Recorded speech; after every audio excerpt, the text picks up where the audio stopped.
So the Premier League is looking stronger than ever. Southampton, Ipswich and Leicester are all newcomers to the division, and a lot of people are predicting for Ipswich to do poorly and go down. I'm here to prove to you why they'll stay up, and not just stay up, but look really convincing doing so. So just before I start the video, I'm just going to ask you to subscribe to the channel and pop a like on the video. It really helps getting new guys to the community. I do a lot of football content. It's unbiased, opinionated, quite real content, and I feel like there's a lot of people who clickbait. I'm not one of those. I just express my opinion. I try and give facts to what I'm saying. If you like the sounds of that, hit subscribe. So it's impossible to speak about the rise of Ipswich without talking about Kieran Mckenna, because the club were on a downward spiral before Kieran Mckenna. They got relegated in 2019 and it wasn't going too well from there. In League One they were struggling, they didn't really punch up any trees. And then Kieran Mckenna came in during the 21-22 season, and the first thing which he did, which is what a lot of good managers do, is they shore up the defence to make sure that there's no leaky goals going in. They'd rather have a tight 0-0 game than a 3-3 poor defensive display game. And that's what he did. They ended up finishing that season in 11th, and a lot of people were thinking, you know, this Kieran Mckenna bloke is making them look like a decent team, but the results aren't quite paying off, and where are they going to go? And then in the 22-23 season, they ended up finishing second with 98 points. So quite clearly, Kieran Mckenna had got them scoring goals as expected, playing a 4-2-3-1. We'll touch on that a bit more later. And then the season just gone, 23-24 season, they got 96 points, finishing second. The core of the team stayed the same, and when I speak about the spine of this Ipswich team, it's not that most of these players were made to be great players in the Championship. When Ipswich were in League One, they were just looked at as, you know, decent to good League One players. And then last season, with how well they performed, a lot of people were shocked. Mory, he was at Middlesbrough, he was at Wigan, and he did decent. He got relegated with Wigan, I'm pretty sure. Connor Chaplin, a couple of seasons before, got relegated with Barnsley. A lot of people said he was too short for the Championship and he physically wasn't ready. And Leif Davis at left back, potentially their player of the season last year in the Championship, especially amongst defenders and fullbacks, was let go by Leeds because they thought that they had enough good players. Kieran Mckenna came through the Manchester United coaching system, so it's clear that he's going to have a lot of people around him who are good at coaching, alongside being able to take a lot from them. And he's clearly got his own ideas as well. And he's known as a really good tactician. So at Ipswich, they play a 4-2-3-1. It's a fairly basic structure in the way that there is a flat back four. You know, the left back, Leif Davis, attacks a little bit. The two centre mids hold. The front four sort of have freedom to roam, and they all know their own structure. In the attacking phase, it's usually the left back will go forward. They'll end up going to a 3-2-5. So they'll have the two centre backs and the right back staying back. The two CDMs holding in midfield just to cut out any of those counter-attacks. Left wing, it'll usually be the left back. Right wing is usually Wes Burns. And then the two attacking midfielders is normally the left mid on paper and the attacking midfielder. And then they'll have a striker and George Hurst up front. And it's a fairly atypical formation to be playing these days. You see all the best doing it. Liverpool, Man City, Arsenal all play a rough version of this 3-2-5 shape.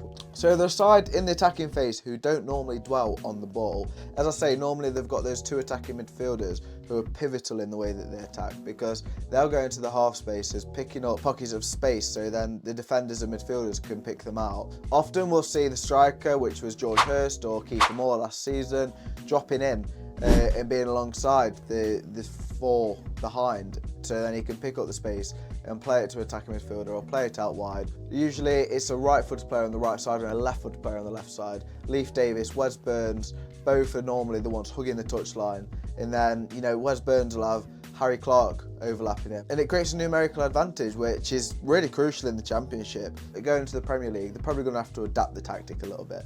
They'll probably have to sit back a bit more and try and spring a counter-attack. Having a player like Wes Burns on the wing, George Hurst up front, means that they can easily just hit it up.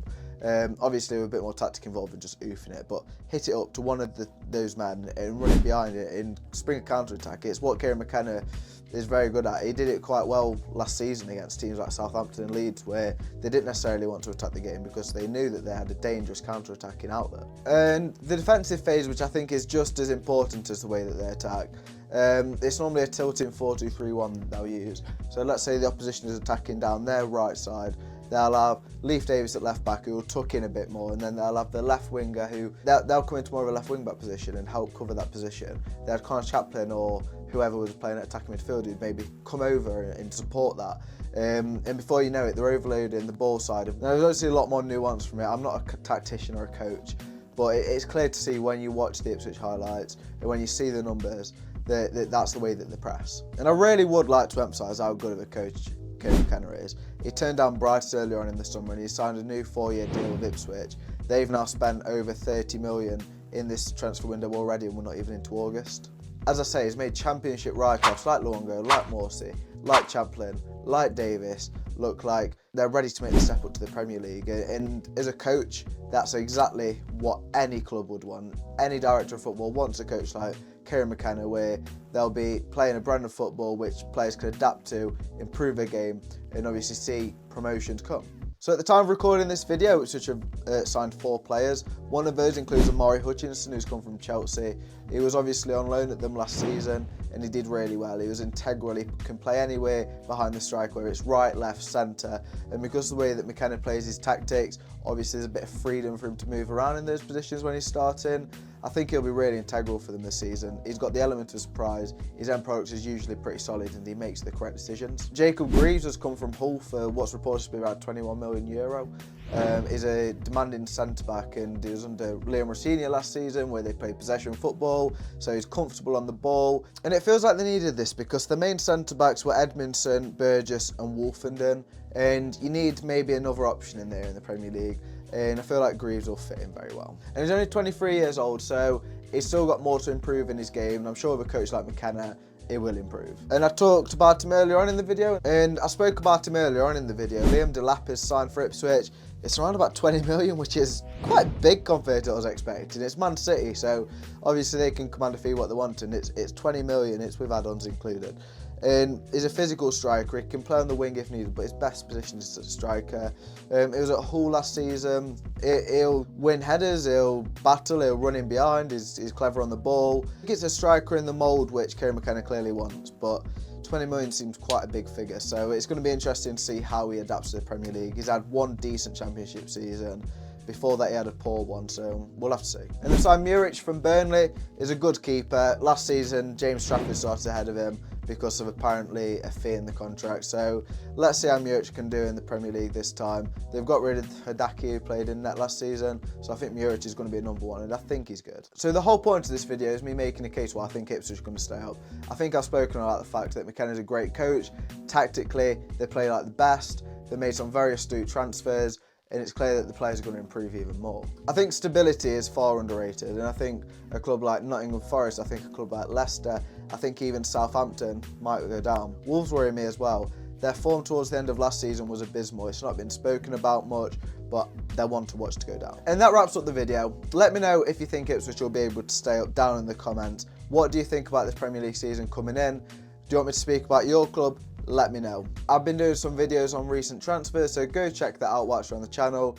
But until next time, thank you very much for watching.